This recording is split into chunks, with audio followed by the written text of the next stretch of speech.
Thank you. May I call the room to order? Thank you.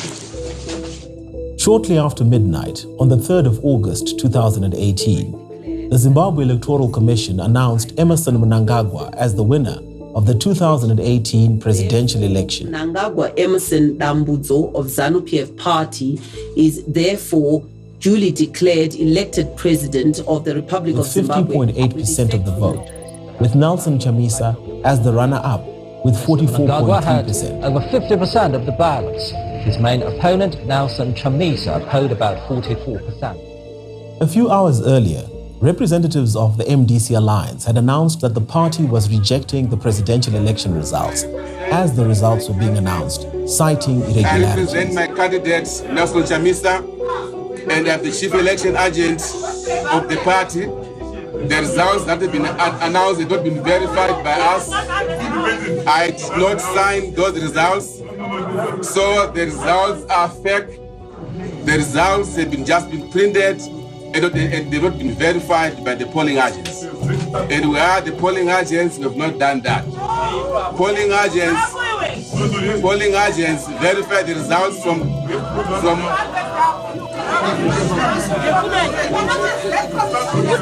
Thank you very much. The party chairperson was to be later prosecuted and convicted of disrupting the announcement of presidential election results. Morgan Komichi has been convicted for violating the Electoral Act after he allegedly gate-crashed the Zimbabwe election. 4 days after announcing Mnangagwa as the winner of the presidential election, the Zimbabwe Electoral Commission released a compact disc with an Excel spreadsheet with a supposed breakdown of the results per polling station. Surprisingly, the Zimbabwe Electoral Commission had now changed the results announced by its chairperson, Priscilla Chigumba, on the 3rd of August. Instead of the 50.8% given to Mnangagwa on the 3rd of August, the result had now been changed to 50.67%. This was a smoking gun. It's D-Day for Nelson Chamisa's team. Lawyers for the opposition MDC party hope to convince Zimbabwe's constitutional court that last month's presidential vote was rigged. Our party won the elections. We believe that the court is going to do The MDC alliance challenged the declared election result in the constitutional court. The legal challenge was dismissed in a controversial ruling by Chief Justice Luke Malaba. The court has dismissed the opposition MDC's electoral results challenge. This means Emmerson Mnangagwa is the duly elected president. The written judgment remains unavailable a year later. Malaba handed down the ruling in Harare a short while ago. In the result, the following order is made. The application is dismissed with cause in terms of Section 93, subsection 4. However, despite the dismissal, the documents submitted in that court case provide incontrovertible evidence that the July 30 election was rigged. Is duly declared.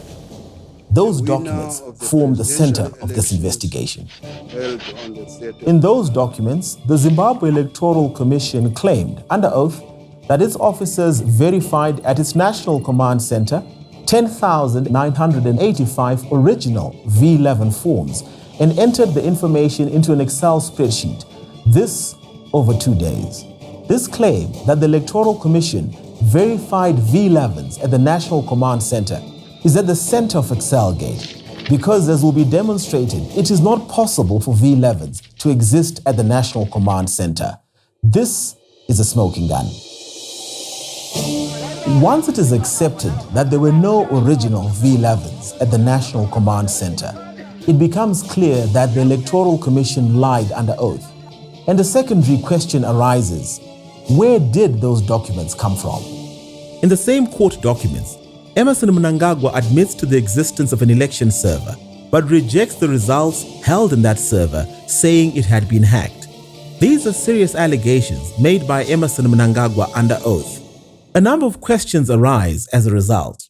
Firstly, how did Emmerson Mnangagwa know that the election server had been hacked and the results held therein amended, since ZEC did not issue a public statement to that effect? Secondly, why did Chief Justice Luke Malaba refuse Nelson Chamisa's subpoena to expose the ZEC server, despite Emmerson Mnangagwa accepting in his court papers that the survey existed.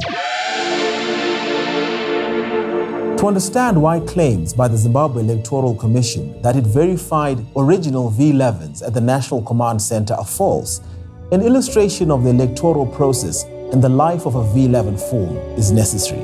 V11 forms are used to record results at a polling station. After voting, a V11 copy is posted outside the polling station. Another copy of the V11 is put in a box, together with the election residue from the polling station. That box is sealed, with the signatures of the presiding officer and polling agents affixed to the seal. Another copy is put in an envelope, which is sealed before the presiding officer and polling agents affix their signatures to the seal. At this stage, there are now only 2 V11 forms in ZEC's possession. One is sealed in the box with election residue, and the second is sealed in an envelope.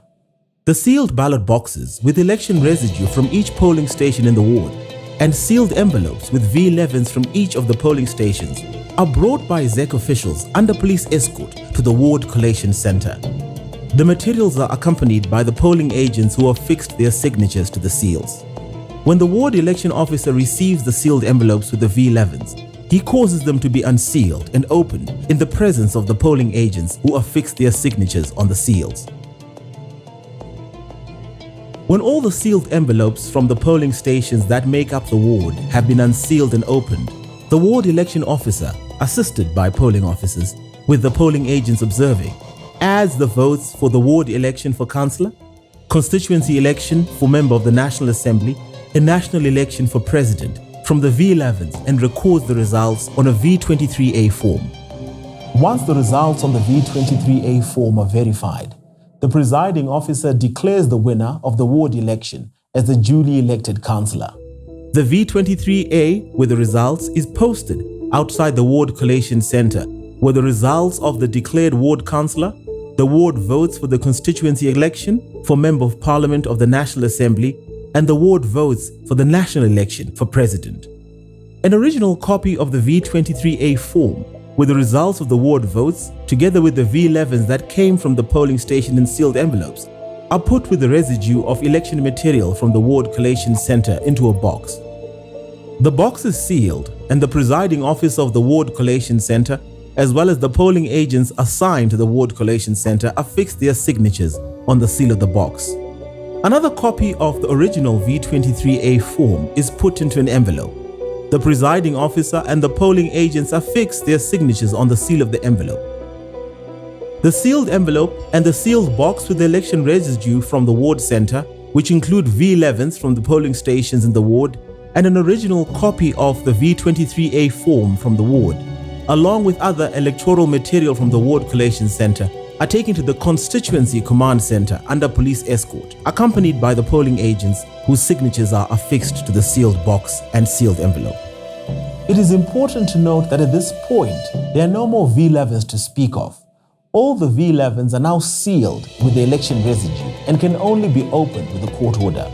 At the constituency command center, the V23A forms from the various wards in the constituency are unsealed from their envelopes, and their results recorded onto V23B forms.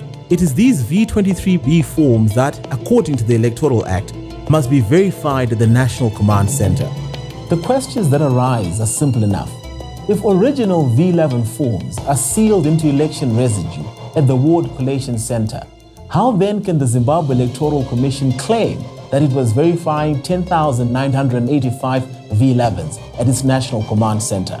How is it possible that the Zimbabwe Electoral Commission was verifying V11s at the National Command Center when the Electoral Act clearly stipulates that these would already have been sealed into election residue at the ward collation center? This anomaly is at the center of Excelgate and demonstrates beyond any doubt that the Zimbabwe Electoral Commission used bogus V11s at its National Command Center, where it purported to enter polling station results into an Excel spreadsheet after suddenly dumping its election server.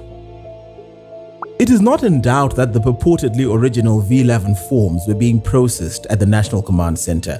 ZEC and Chigumba said as much in their opposing affidavit. On paragraph 31 of their sworn affidavit opposing Nelson Chamisa's founding affidavit in the Constitutional Court, Priscilla Chigumba and ZEC said, As part of the verification process, the applicants' election agents for other presidential candidates, as well as election observers had full access to the original V11s and V23s with respect to the presidential election, from which they could make notes as they required.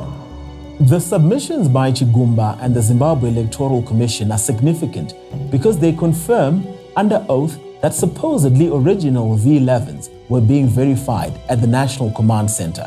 But how is it possible that original V11s could have been available at the National Command Center, unlike polling stations and ward collation centers that verify V11 forms? The National Command Center verifies V23B forms that are forwarded from the country's 210 constituencies via provincial command centers.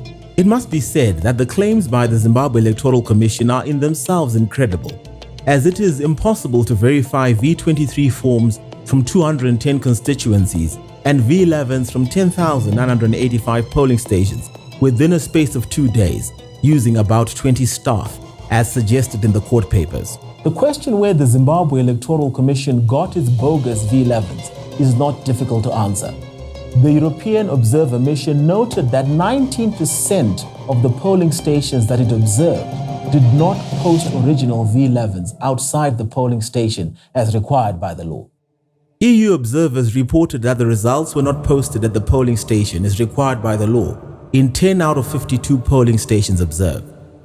On this sample, ZEC did not implement the legal requirement to post V11s with the results of the presidential election outside 19% of the polling stations observed by the EU Observer Mission. The national percentage was 25% of all polling stations. The reason why ZEC did not post those V11s was because this was the avenue it was going to use to rig the election.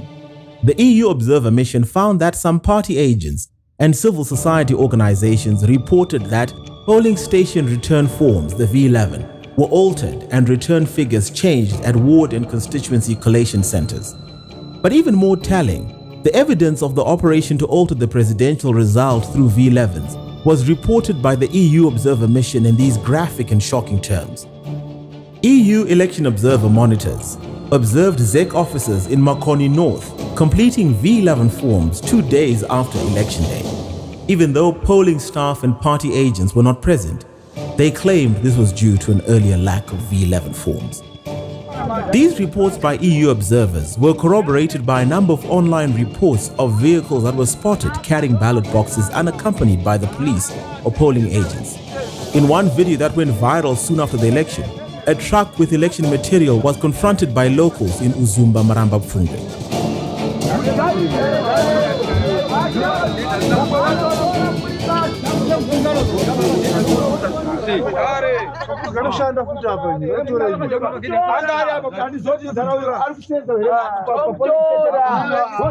The police did not investigate this incident, nor did the Zimbabwe Electoral Commission comment, despite widespread social media coverage. It is clear, based on the electoral processes outlined in the Electoral Act, that the V11s ZEC purported to verify at its National Command Center were bogus, as all V11s are sealed into election residue at the Ward Collation Center. It is also clear that ZEC deliberately avoided posting V11 forms outside polling stations as part of a premeditated plot to alter the results. It cannot be a coincidence that 25% of trained polling officers somehow deviate from the legal requirement to post V11s outside the polling station.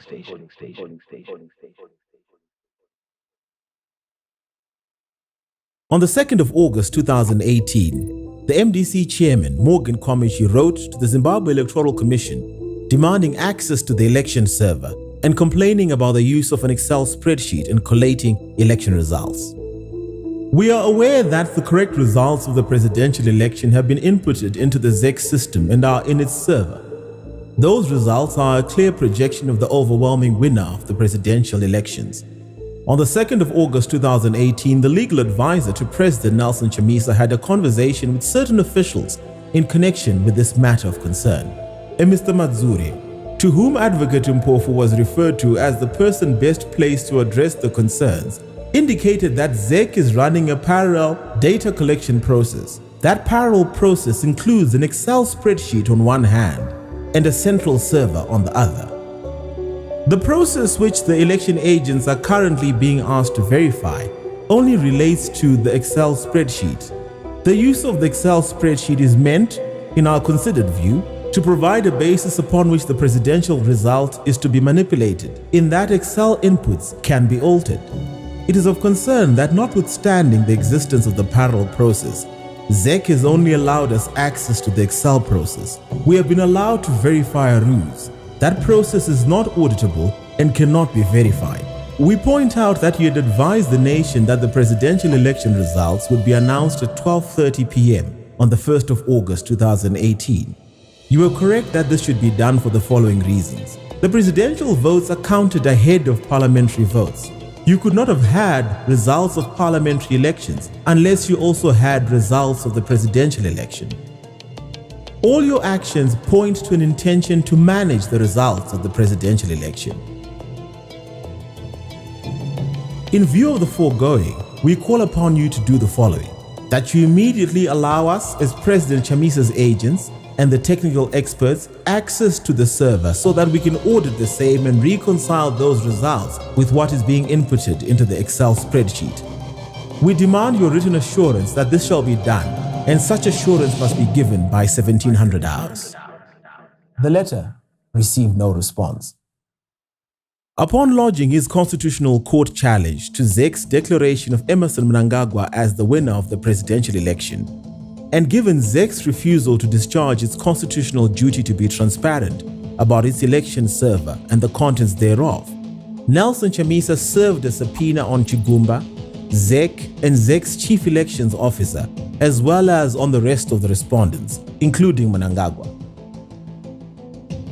You are required and directed to attend before the Constitutional Court of Zimbabwe at Harare on Wednesday, the 22nd of August 2018, at the hour of 10 o'clock, and so from day to day until the above case is tried, to give evidence on behalf of the plaintiff, Chamisa, and also to bring with you and produce at the time and place aforesaid.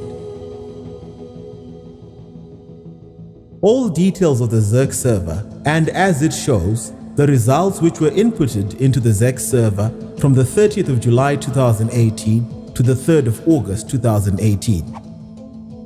On the 20th of August 2018, the Registrar of the Constitutional Court responded to the subpoena with the following directive from Chief Justice Luke Malaba.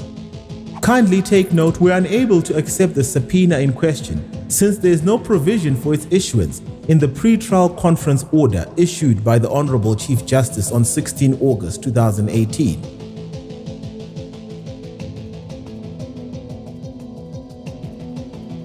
Using a baseless technicality, Chief Justice Luke Malaba singularly and without reference to any law blocked Nelson Chamisa's subpoena for the ZEC election server to be brought to the Constitutional Court for legal scrutiny. On 20 August 2018, Nelson Chamisa's lawyers wrote to Chief Justice Malaba pleading, "We have just seen the letter by the Honorable Chief Justice concerning the subpoena we issued. Pursuant to our previous correspondence, we contend that it is still an issue to be dealt with by the Chief Justice, and we kindly request an audience with him." On the 21st of August 2018, Chief Justice Malaba responded by shutting the door through the Registrar of the Constitutional Court, who advised the lawyers that, "Kindly note that we placed your letter dated 20 August 2018 before the Honorable Chief Justice, who gave the following directive. The decision whether or not the subpoena is to be issued is for the full court to decide after weighing the issue of relevance of the proposed evidence." Relevance. Chief Justice Malaba had changed goalposts within 24 hours.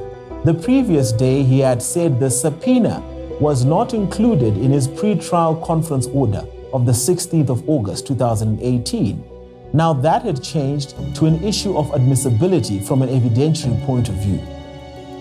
The goalposts had radically changed overnight. Raising the matter before the full bench during the hearing was pie in the sky, and therefore out of the question. The 9 judges sitting on Zimbabwe's highest court have their country's fate in their hands. They could throw the case out. Chief Justice Malaba had succeeded to keep the ZEC server outside the hearing and thus off the case. Excelgate was in full swing, and Chief Justice Malaba was a cog in the operation. ZEC, for its part, simply refused to operate transparently. In their submissions under oath, Chigumba and ZEC said on paragraph 32.3 of their opposing affidavit that, as he, Chamisa, has alleged the existence of a server, it is incumbent upon the applicant to prove his allegation.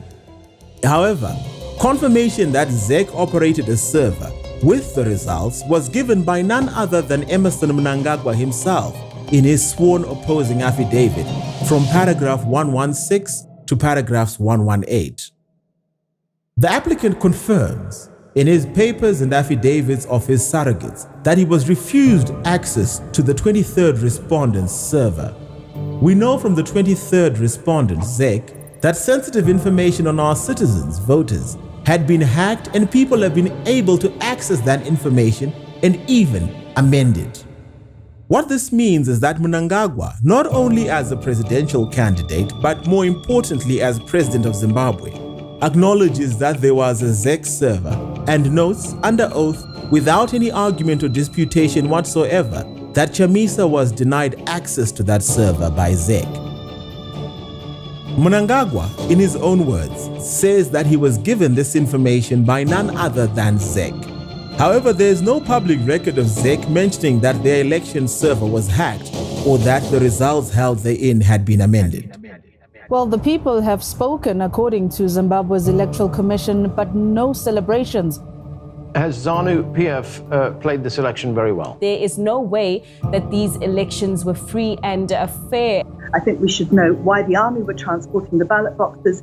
In one case, we even had one person pick up a ballot box and try and run away with it. That's kind of ridiculous. There were some irregularities, missing forms from Victoria Falls, on which polling agents are supposed to fill out election results. Journalists said that they had evidence that these forms had been burned. I was talking to the head of the EU mission last night, and he said to me that he felt it wasn't a level playing field, that he was very disturbed, that violence is just in the DNA of ZANU-PF. These people are used to doing this. This is how they deal with opposition. We must be respected. We are majority. We are the people. We are the government. We are the army. We are the air force. We are the police. We are everything you can think of. We determine who can do mining in Zimbabwe. We determine who can construct a railway line in Zimbabwe. We determine who can build a road in Zimbabwe. No other party can do so. We categorically denounce the excessive use of force against unarmed civilians. All of the evidence is freely available on social media and on various websites. So far, the US State Department is indicating it is, quote, gravely concerned by credible reports of numerous detentions, beatings, and other abuses. The president has his victory and is backed by the might of the state, but he will rule a deeply divided nation. Violence is within ZANU-PF's DNA. And I don't know how you change that.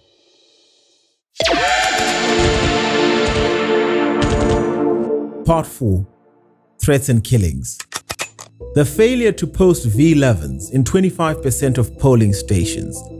The ZEC officials caught filling out V11s 2 days after the elections.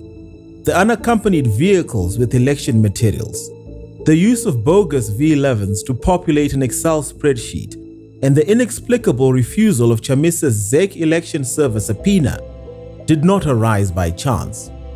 These electoral infractions were part of a deliberate operation to rig the election. That operation culminated in the August 1 killing of 6 unarmed civilians by the military. I've seen the soldiers and the trucks of the soldiers, they're holding guns. It wasn't supposed to be like this. People are being beaten by the soldiers. Some of our guys have been killed. This was supposed to be the moment that proved that Zimbabwe was moving on from its oppressive past. Instead, city streets look like this, with soldiers opening fire on protesters and leaving at least 3 people dead only days after an election. It's not safe. It's not safe. The soldiers, they're coming that side. Okay, we should go. Let's go. So what happened?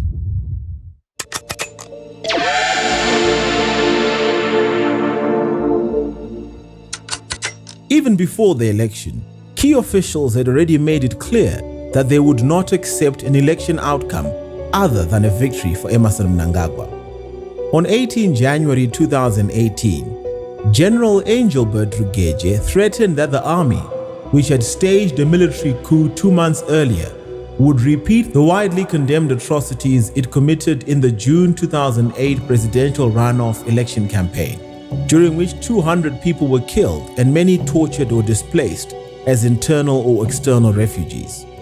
On the 21st of May 2018, Deputy Minister of Finance Terence Mukupe announced at a ZANU-PF election campaign rally in Harare East that the military would not allow the MDC leader, Nelson Chamisa, to rule if he won the 2018 presidential election. Kuti nditi sure uti mauto vakanotora nyika kunokutanyira kuna Mugabe kuti vagotambidza chana chekutaura zvemaspaghetti roti chirutaura nyaya yekuti. On 22 May 2018, Josiah Hungwe, Minister of State for Provincial Affairs for Masvingo Province, told a public meeting where he commissioned a clinic in Chiredzi that if Mnangagwa could shoot his way into power in November 2017, then there was nothing to stop him doing the same thing to keep himself in office. On 18 June 2018, General Chiwenga told a ZANU-PF election campaign rally in Tafara Mavuku in Harare that the military's Operation Restore Legacy, which reached its tipping point on 18 November 2017, would end with the election of Mnangagwa on 30 July 2018. This was the most ominous statement, whose unmistaken message was that the military operation that started on 15 November 2017 was still underway and would only end with the election of Mnangagwa on 30 July 2018. The authorities were aware that their plan to rig the election could trigger an uprising and had already prepared a military response before the election. This became clear from correspondence that was made public during the Motlanthe Commission of Inquiry into the August 1 killings. It is revealing that the Zimbabwe Defense Forces and the Zimbabwe Republic Police anticipated the August 1, 2018 public disorder in Harare and pre-planned how to deal with it on 29 July 2018, before the July 30 elections. This is contained in a letter to the officer commanding Harare Province written by Chief Superintendent A. Ngwe, officer commanding police in Harare Central District, who thus prefaced his letter. I refer to my letter dated 29 July 2018 on anticipated public disorder in my district. There are approximately 4,000 protesters on the streets of the Central Business District of Harare protesting alleged rigging of the just-ended elections. On the same day, Commissioner General of Police Godwin Matanga wrote to Obert Mpofu, the Minister of Home Affairs. I write to request in terms of Section 213 of the Constitution of Zimbabwe as read with Section 37 of the Public Order and Security Act for the immediate assistance of the Zimbabwe Defense Forces to suppress violent disturbance of peace and security in Harare's Central Police District and other districts around Harare Metropolitan Province. The chain letter then scaled up with Obert Mpofu writing to Vice President Retired General Chiwenga. Request for immediate assistance by the Zimbabwe Defense Forces to maintain public order in Harare Central Police District. As per our telephone conversation in the morning in connection with the above matter, please find attached self-explanatory letters from the Commissioner General of Police dated 29 July and 1st of August 2018 respectively.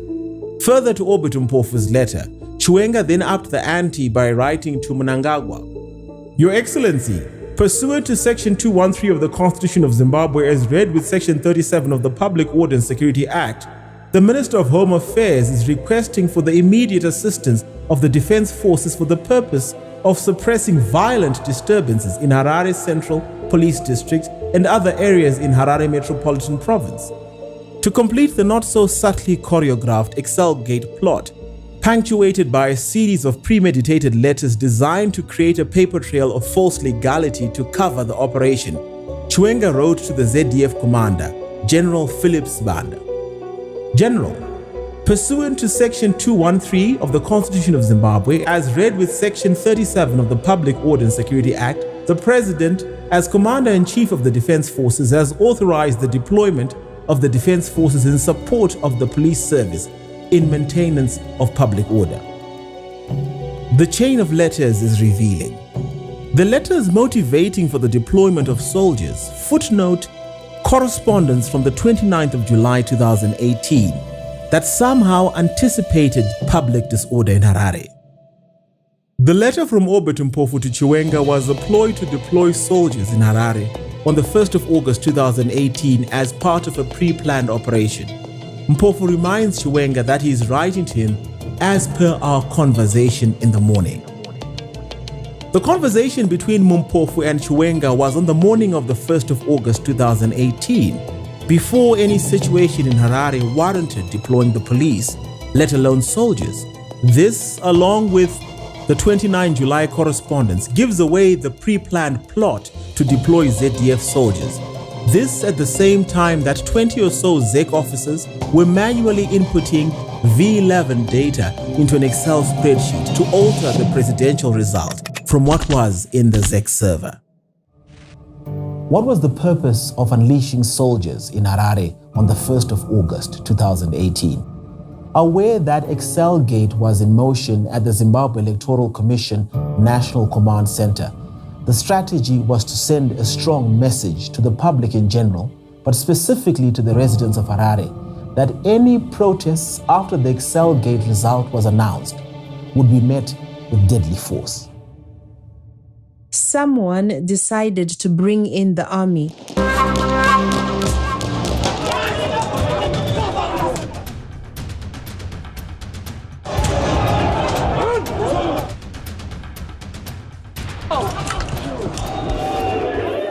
A bloodbath ensued. 6 others were not so lucky. Their voices were silenced permanently on that fateful day.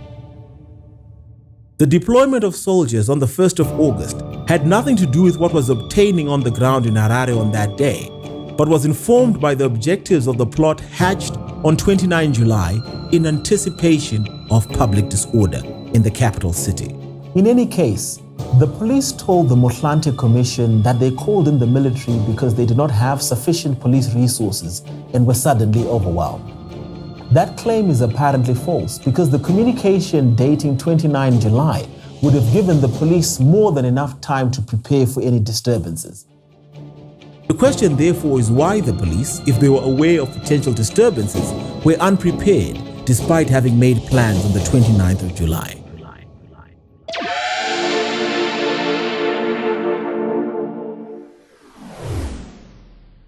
There is no explanation as to where the Zimbabwe Electoral Commission got the supposedly original V11s that it was inputting into an Excel spreadsheet at the National Command Center, when the Electoral Act clearly stipulates that original V11s are sealed into election residue at the Ward Collation Center.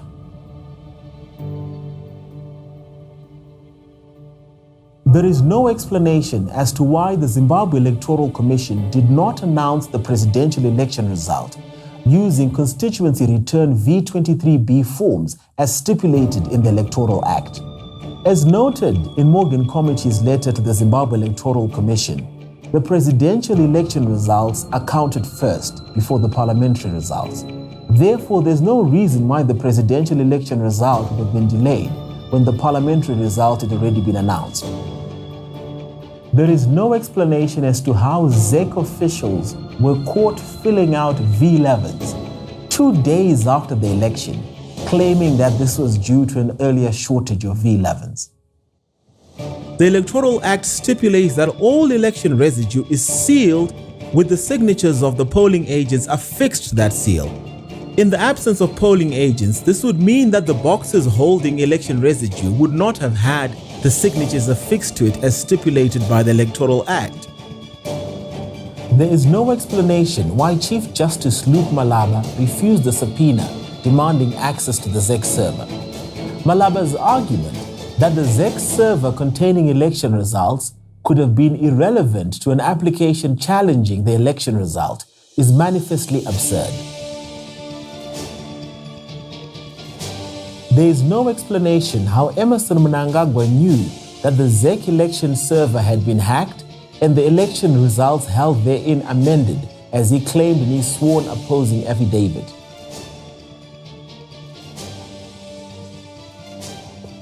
There is no explanation as to how the police could have possibly foreseen disturbances over the election result before the election was conducted. Why would anyone plan to protest before the actual election? The authorities are unable to answer these simple questions because these questions are Excelgate.